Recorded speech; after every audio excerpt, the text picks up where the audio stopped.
বৈশাখ মানেই বাঙালির ঘরে ইলিশের ঘ্রাণ, আর যদি সেই ইলিশ দিয়ে তৈরি হয় ঝরঝরে দারুণ সুগন্ধি ইলিশ পোলাও, তাহলে তো আর কথাই নেই। আজ আমরা দেখাবো এমন এক পারফেক্ট ইলিশ পোলাও, যেটার প্রতিটি চাল থাকবে আলাদা, আর প্রতিটি টুকরো ইলিশ হবে নরম, জুসি আর ঘ্রাণে ভরপুর, একদম বিয়েবাড়ির স্টাইলে। কিন্তু এই অসাধারণ স্বাদের রহস্যটা কোথায় জানেন? মাছ ধোয়ার সঠিক টেকনিক, মশলার নিখুঁত ব্যালেন্স আর ধাপে ধাপে রান্নার কিছু গোপন ট্রিক, যেটা জানলে আপনার ইলিশ পোলাওয়ের স্বাদ চলে যাবে একেবারে অন্য লেভেলে। তাই আজ আমরা এই রেসিপিটি তৈরি করার জন্য নিয়ে নিয়েছি একটি বড় সাইজের ইলিশ মাছ। আপনারা যে ইলিশ মাছটি দেখতে পাচ্ছেন সেটার ওজন প্রায় 1200 গ্রাম। ইলিশ পোলাও রান্না করার জন্য অবশ্যই চেষ্টা করবেন একটু বড় সাইজের মাছ ব্যবহার করতে, তাহলে রান্নার স্বাদটাও খুবই ভালো আসবে। ইলিশ মাছ দিয়ে আমরা যাই রান্না করি না কেন, এটা ধুয়ে নেওয়ার একটা টেকনিক আছে এবং এই টেকনিকটা ফলো করা খুবই ইম্পর্টেন্ট। সচরাচর ইলিশ মাছ দিয়ে আমরা যে রান্নাগুলো করে থাকি সেই রান্নাগুলো খেয়াল করলেই দেখতে পারবেন যে তুলনামূলক খুব কম মশলা ব্যবহার করা হয়ে থাকে, কারণ অতিরিক্ত মশলা ইলিশের আসল স্বাদ এবং সুন্দর গন্ধটাই নষ্ট করে দেয়। ঠিক তেমনি ইলিশ মাছ কাটার পরে খুব বেশি ধোয়া যাবে না। তাই প্রথমে আমরা ইলিশটাকে নিয়ে উপরের যত আঁশগুলো আছে তা সরিয়ে নেব এবং কাটার আগেই সম্পূর্ণ মাছটাকে খুব ভালোভাবে ধুয়ে নেব। আপনারা নিশ্চয়ই খেয়াল করেছেন আমরা কতটা সুন্দরভাবে সবগুলো আঁশ ছাড়িয়ে নিয়েছি, তার সাথে মাছের কাটার অংশগুলো কেটে ছোট করে নিয়েছি। এবার যেহেতু আমাদের মাছটি বাইরে থেকে পুরোপুরিভাবে পরিষ্কার, তাই এবার মাছটিকে নিয়ে একটু মোটা মোটা স্লাইস করে কেটে নেব। আচ্ছা, এখন মাছ ধোয়ার সবচেয়ে ইম্পর্টেন্ট পার্টটা। মাছগুলো কেটে নেওয়ার পর আমরা কিন্তু আর বারবার ধুবো না, শুধু একবার হালকা করে ধুয়ে নিতে হবে। আর শুনতে অবাক লাগলেও এটাই ইলিশ মাছ পরিষ্কার করার আসল টেকনিক। আর যদি এই স্টেপটা ফলো না করে মাছ কাটার পর বারবার ধুতে থাকেন, তাহলে মাছ তো পরিষ্কার হবে ঠিকই, তবে পোলাওয়ে ইলিশের স্বাদ আর সুন্দর গন্ধটা কমে যাবে। আর একটা কথা, ইলিশ ধোয়ার সময় লবণ, হলুদ বা ভিনেগার দিয়ে ধোয়ার কোনো প্রয়োজন নেই, আর এই প্রসেসটা শুধু ইলিশ মাছের জন্যই প্রযোজ্য। আপনারা নিশ্চয়ই খেয়াল করেছেন আমরা মাছগুলো কতটা সুন্দরভাবে মোটা মোটা স্লাইস করে কেটে নিয়েছি। এতে করে মাছগুলো ভেতর থেকে সফট হবে, তার সাথে মাছ ভেঙে যাওয়ার সম্ভাবনাটাও কমে আসবে। এবার আমাদের মাছগুলো ম্যারিনেট করে নেওয়ার জন্য আমরা নিয়ে নিচ্ছি টক দই। টক দইটা অ্যাড করার আগে অবশ্যই একটু ভালো করে ফেটে নেব, যেন এতে কোনো দানাদার অংশ না থাকে। এবার যেহেতু দইটুকু একদম ক্রিমি হয়ে এসেছে, তাই আমরা মাছের উপর দইটুকু দিয়ে দেব।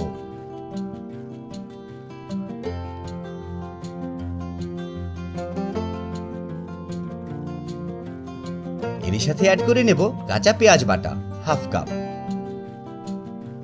এরপর অ্যাড করে নেব কাজু বাদাম এবং পোস্তদানার পেস্ট। এই পেস্টটুকু বানানোর জন্য আমরা প্রথমে একটি পাত্রে 1 টেবিল চামচ পোস্তদানা নিয়ে এর সাথে অ্যাড করে নিচ্ছি 5টি কাজু বাদাম।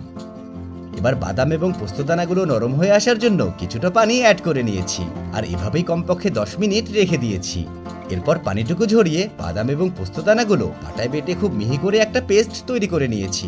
আশা করি আপনারা দেখতেই পারছেন পেস্টটা কতটা মসৃণ টেক্সচারের হবে। পেস্টটুকু অ্যাড করেই আমরা এতে দিয়ে দিচ্ছি 1 চা চামচ করে আদা এবং রসুন বাটা। খুব বেশি আদা রসুন অ্যাড করব না। এবার গুঁড়া মশলাগুলোর মধ্যে অ্যাড করে নিচ্ছি জিরা গুঁড়া 1 চা চামচ, তার সাথে দিয়ে দিচ্ছি শুকনা মরিচ গুঁড়া 1 চা চামচ, মাঝে থেকে কেটে নেওয়া কাঁচা মরিচ 5 থেকে 6টি। একই সাথে অ্যাড করে নিচ্ছি পেঁয়াজ বেরেস্তা হাফ কাপ। আপনারাও চেষ্টা করবেন আমাদের মতো একটু সোনালী রং করে পেঁয়াজগুলো ভেজে নিতে। বেরেস্তা খুব বেশি ভাজা হলে পেঁয়াজের মিষ্টতা কেটে যায়। এবার অ্যাড করে নিচ্ছি চিনি 1 চা চামচ। এরপরে অ্যাড করে নিচ্ছি স্বাদ অনুযায়ী লবণ। আমরা এখানে আনুমানিক 1 টেবিল চামচের মতো লবণ ব্যবহার করেছি। এরপর সবশেষে অ্যাড করে নিচ্ছি যে তেল দিয়ে আমরা বেরেস্তাটুকু ভেজে নিয়েছি, সেই তেল থেকে হাফ কাপ পরিমাণ তেল। এবার যেহেতু সবকিছু অ্যাড করে নেওয়া শেষ, তাই এখন ভিডিওতে দেখানো নিয়ম অনুসারে আমরা খুব সুন্দর এবং আলতোভাবে মাছগুলো মেখে নেব। যেহেতু বৈশাখ চলে এলো, আর যেহেতু বাঙালি এবং বাঙালি কালচারের অনেক বড় একটা অংশ জুড়ে এই ইলিশ মাছ, তাই পহেলা বৈশাখের দিন কিছু হোক বা না হোক একটা ইলিশ মাছের ডিশ কিন্তু পরিবারের জন্য রাখতেই হয়। তাই আমরা খুব সহজেই এই রেসিপিটি আপনাদের দেখিয়ে দিচ্ছি, যেন আপনারাও খুব সহজে এবং চটপট করে তৈরি করে নিতে পারেন।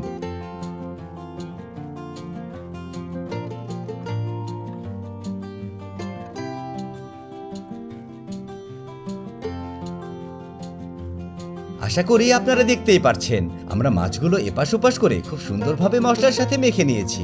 এবার এই মাছগুলো আমরা কমপক্ষে 20 থেকে 25 মিনিটের জন্য এভাবেই রেখে দেব, যেন মাছে মশলার ফ্লেভার এবং গ্রেভিতে মাছের ফ্লেভার চলে আসে। মাছগুলো ম্যারিনেট করে নেওয়া হলে আমরা এবার এক এক করে মাছগুলো থেকে যতটুকু সম্ভব ম্যারিনেশন ছাড়িয়ে নেব এবং একটি আলাদা পাত্রে তুলে নেব। এর কারণ হচ্ছে আমরা প্রথমে এই মশলাগুলো ভালো করে কষিয়ে নেব, এরপর মাছগুলো অ্যাড করে রান্না করব। ইলিশ মাছ কিন্তু খুবই ডেলিকেট একটা মাছ, তাই এই প্রসেসগুলো একটু সাবধানতার সাথে করতে হবে যেন কোনো মাছ ভেঙে না যায়।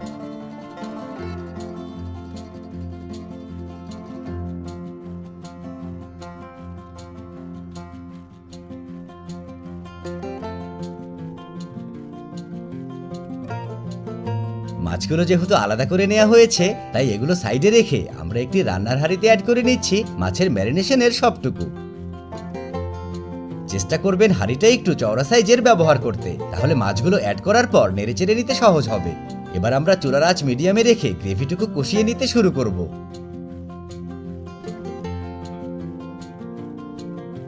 এই গ্রেভিতে যেহেতু আমরা চিনি এবং দই ব্যবহার করেছি, তাই খুব সহজেই নিচে লেগেও ধরতে পারে, আবার পানি ছেড়ে দই ছানার মতো হয়ে যেতে পারে। তাই এই সময় অনবরত আমাদের মতো নাড়তে থাকতে হবে। আশা করি দেখতেই পারছেন আমরা গ্রেভিটুকু প্রায় 5 থেকে 6 মিনিটের মতো নেড়েচেড়ে খুব ভালো করে কষিয়ে নিয়েছি এবং গ্রেভিটা যে কষানো হয়ে গেছে এটা বোঝার সবচেয়ে সহজ উপায় হলো তেল। খেয়াল করলেই দেখতে পারবেন গ্রেভিতে আমরা যে তেলটুকু অ্যাড করেছিলাম তার সবটুকুই কিন্তু গ্রেভি থেকে ছেড়ে দিয়েছে। আর তার সাথে দেখলেই বুঝতে পারবেন আমরা গ্রেভিটা খুব বেশি কষিয়ে এর রংটা একদমই চেঞ্জ করে ফেলিনি, রংটা বেশ অনেকটা আগের মতোই আছে। এই পর্যায়ে রান্না চলে আসলে আমরা এতে দিয়ে দিচ্ছি 1 কাপ পরিমাণ পানি।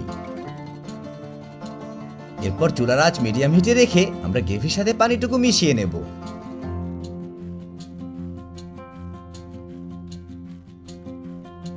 যেহেতু রান্নায় পুরোপুরিভাবে বয়েল চলে এসেছে, তাই এবার আমরা এতে এক এক করে আমাদের ইলিশ মাছগুলো অ্যাড করে নিতে শুরু করব।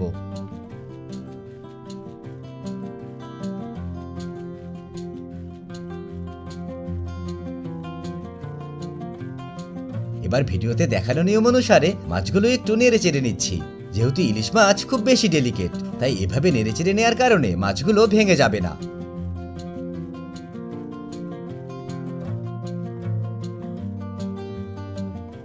এবার একটি ঢাকনা দিয়ে ঢেকে দেব 5 মিনিটের জন্য এবং চুলার আঁচ রাখবো মিডিয়াম টু লো হিটে।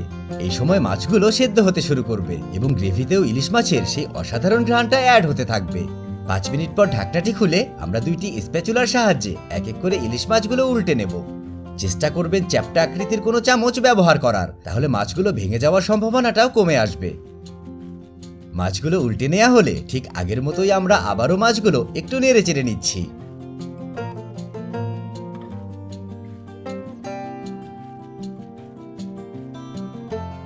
নেড়েচেড়ে নেওয়া হলে ঠিক একইভাবে আবারও মাছের এপাশটা কুক হবার জন্য 5 মিনিট ধরে একটি ঢাকনা দিয়ে ঢেকে দেব, যেন এবার মাছগুলো পুরোপুরিভাবে কুক হয়ে যায়। দেখছেন, রান্নার নাম শুনলে মনে হয় খুবই কঠিন কিছু, কিন্তু রান্না করার প্রসেস কিন্তু একদমই সহজ। এবার চুলাটি বন্ধ করে রান্নাটি পুরোপুরিভাবে ঠান্ডা হয়ে আসা পর্যন্ত অপেক্ষা করব। রান্নাটি বেশ অনেকটা ঠান্ডা হয়ে আসলে এবার আমরা এক এক করে মাছগুলো একটি আলাদা পাত্রে তুলে নেব। যেহেতু রান্নাটা আমরা ঠান্ডা করে নিয়েছি, তাই মাছগুলো আগের মতো অতটা নরম নেই, তাই ভেঙে যাওয়ার সম্ভাবনাটাও একদমই কম। তবে আপনারা যদি চান গরম গরম থাকা অবস্থায় আলাদা করে নিতে পারবেন।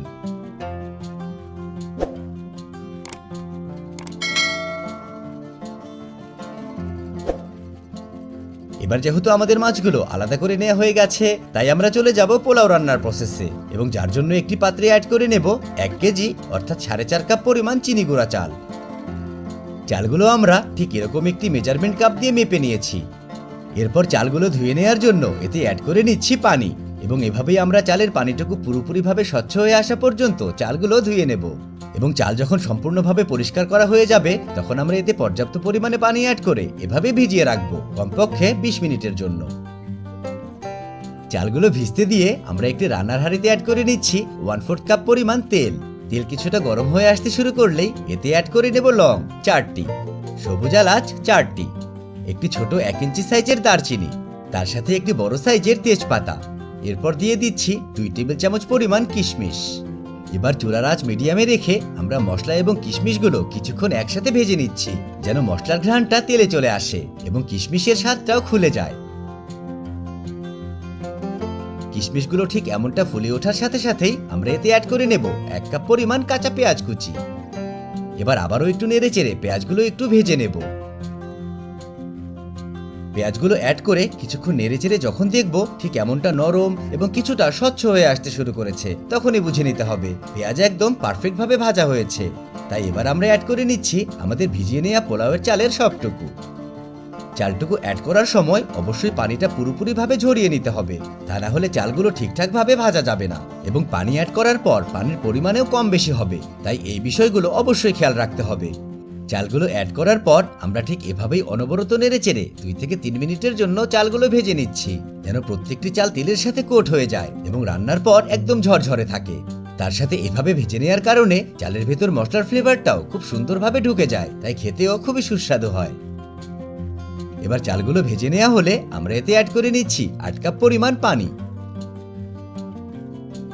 আমাদের এখানে চালের হিসাব অনুযায়ী 9 কাপ পানি ব্যবহার করার কথা, কারণ চালের পরিমাণ 4.5 কাপ, তাই পানির পরিমাণও হবার কথা এর দ্বিগুণ অর্থাৎ 9 কাপ। কিন্তু আমরা যেহেতু এর ভেতর ইলিশ মাছ রান্নার গ্রেভিটুকু অ্যাড করে নেব, তাই আমরা এখানে 1 কাপ পরিমাণ পানি কম ব্যবহার করেছি।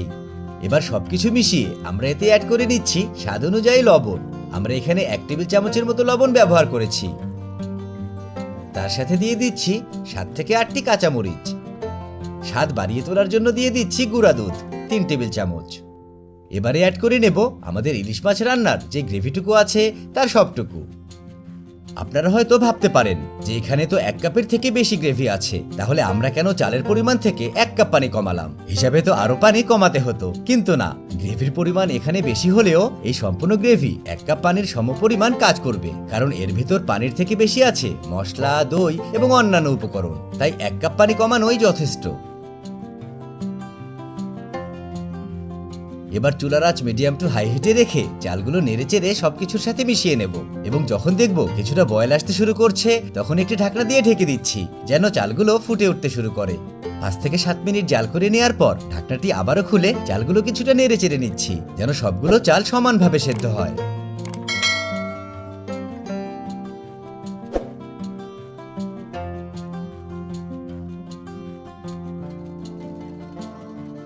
এবার আবারও ঢাকনা দিয়ে ঢেকে 5 থেকে 6 মিনিট পর ঢাকনাটি খুললেই দেখতে পারবো চাল থেকে পানি পুরোপুরিভাবে শুকিয়ে এসেছে। এই পর্যায়ে আমরা একটি চামচ দিয়ে ঠিক এইভাবে চারপাশ থেকে চাপ দিয়ে হাড়ের মাঝখানে একটি পাহাড়ের মতো শেপ দিয়ে নেব। এটা কিন্তু বাবুর্চিদের ট্রিক। এভাবে পাহাড়ের মতো শেপ দিয়ে নিলে হাঁড়িতে থাকা প্রত্যেকটি চাল একদম পারফেক্টভাবে সেদ্ধ হয় এবং কোনো চালই ভিতর থেকে কাঁচা থেকে যাবে না। আশা করি আপনারা ভিডিওটি দেখে বুঝে নিতে পারছেন যে এর শেপটা ঠিক কেমনটা দেখাবে। এবার একটি ঢাকনা দিয়ে ঢেকে দিচ্ছি প্রায় 10 মিনিটের জন্য এবং চুলার আঁচটাও কমিয়ে নিয়ে আসছি একদম লো হিটে। দমটা যেন পারফেক্ট ভাবে দেয়া হয় তার জন্য ঢাকনার ছোট্ট ফুটাটিও বন্ধ করে দিতে পারেন একটি লং দিয়ে। এখানে একটা কথা বলে রাখি, ভালো রান্নার জন্য দরকার ভালো কিচেন টুলস, তাই না? আর সেটা যদি হয় কম দামে আর ফ্রি ডেলিভারিতে পাওয়া যায়, তাহলে তো কথাই নেই। এই মুহূর্তে আমাদের ওয়েবসাইটে চলছে দুর্দান্ত অফার, আর মাত্র 1000 টাকা অর্ডার করলেই সারা বাংলাদেশে ফ্রি ডেলিভারি। তাই আজই অর্ডার করুন, রান্না হোক আরো সহজ আরো সুন্দর। ওয়েবসাইটের লিংকটি ডেসক্রিপশন বক্সে দেওয়া আছে, তবুও বলে দিচ্ছি www.সেইহইছে.com/lifeonaplate। পোলাওয়ে দম দিয়ে নেওয়া হলে এবার ঢাকনাটি খুলে আমরা চালের পাহাড়টি ভেঙে নিলেই দেখতে পারবো যে প্রত্যেকটা চাল একদম ঝরঝরে এবং পারফেক্ট। এই সময় বলাই যায় যে আমাদের পোলাও কিন্তু একদম রেডি, তবে এখনো কিন্তু শেষ দমটা দেয়া হয়নি। আর যেহেতু এটা ইলিশ পোলাও, তাই শেষ দমটা দিতে হবে ইলিশ আর পোলাও একসাথে করে, যার জন্য আমরা পোলাও থেকে 4 ভাগের 1 ভাগ পোলাও একটি আলাদা পাত্রে সরিয়ে নিচ্ছি। কিছুটা পোলাও আলাদা করে নেওয়া হলে এবার আমরা এর ওপর এক এক করে আমাদের রান্না করে নেওয়া ইলিশ মাছগুলো বিছিয়ে নিতে শুরু করব।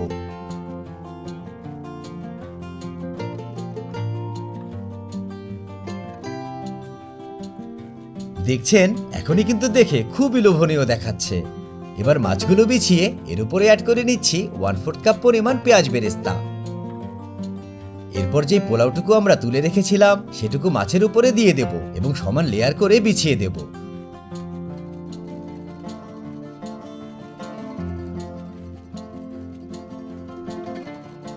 এবার আবারও ছিটিয়ে দিচ্ছি 1/4 কাপ পরিমাণ পেঁয়াজ বেরেস্তা। তার সাথে অ্যাড করে নিচ্ছি 3 টেবিল চামচ পরিমাণ ঘি। এই সম্পূর্ণ প্রসেসটুকু কিন্তু খুবই দ্রুত করে নিতে হবে যেন পোলাওটুকু ভিতর থেকে ঠান্ডা না হয়ে আসে। এবার সবশেষে একটি ঢাকনা দিয়ে ঢেকে হাঁড়িটি সরিয়ে নিয়ে নেব ঠিক এমন একটি মোটা তাওয়া, এবং তাওয়াটি চুলার উপরে বসিয়ে এর উপরে আমাদের পোলাওয়ের হাঁড়িটি বসিয়ে দেব, এবং প্রথমে 1 মিনিটের জন্য চুলাটি হাই হিটে রেখে তাওয়াটি গরম করে নেব। এরপর একদম লো হিটে নিয়ে আসব এবং এভাবেই 20 মিনিটের জন্য দমে রেখে দেব। 20 মিনিট পর আমরা ঢাকনাটি না খুলে প্রথমে চুলাটি বন্ধ করে দেব এবং ঢাকনা দিয়ে ঢেকে থাকা অবস্থায় আরো 15 থেকে 20 মিনিটের জন্য রেখে দেব, যেন দমটা ঠিকঠাক ভাবে সেট হতে পারে। দম শেষে ঢাকনাটি খুললেই আপনার ঘর ভরে যাবে এক অমায়িক ঘ্রাণে, কারণ তখন আপনার চুলায় থাকবে এক অতুলনীয় স্বাদের ইলিশ পোলাও। ইলিশ মাছগুলো আমরা এত উপরে রেখেছি কেন জানেন? কারণটা দেখিয়ে দিচ্ছি। দেখছেন, খুব আলতোভাবে সামান্য চাল ছড়িয়ে নেওয়ার সাথে সাথেই মাছগুলো কিন্তু পেয়ে যাচ্ছি, যার কারণে খুব বেশি নেড়ে চেড়ে মাছগুলো খুঁজতে হচ্ছে না, আর মাছগুলোও ভেঙে যাচ্ছে না।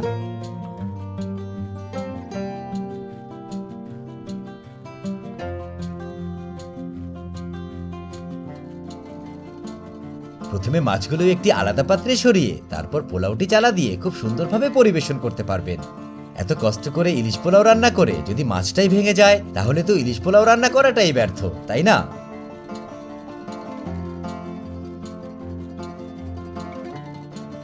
দেখছেন কতটা সহজ এবং পারফেক্ট ভাবে আমরা তৈরি করে নিলাম আমাদের এই রেসিপিটি।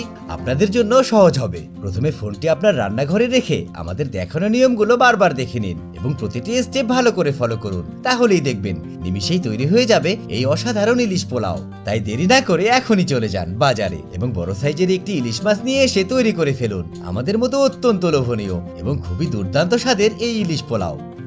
আমাদের লাইফ অন এ প্লেটের পক্ষ থেকে সবার জন্য রইল অনেক ভালোবাসা, শান্তি আর আনন্দের শুভেচ্ছা। শুভ নববর্ষ।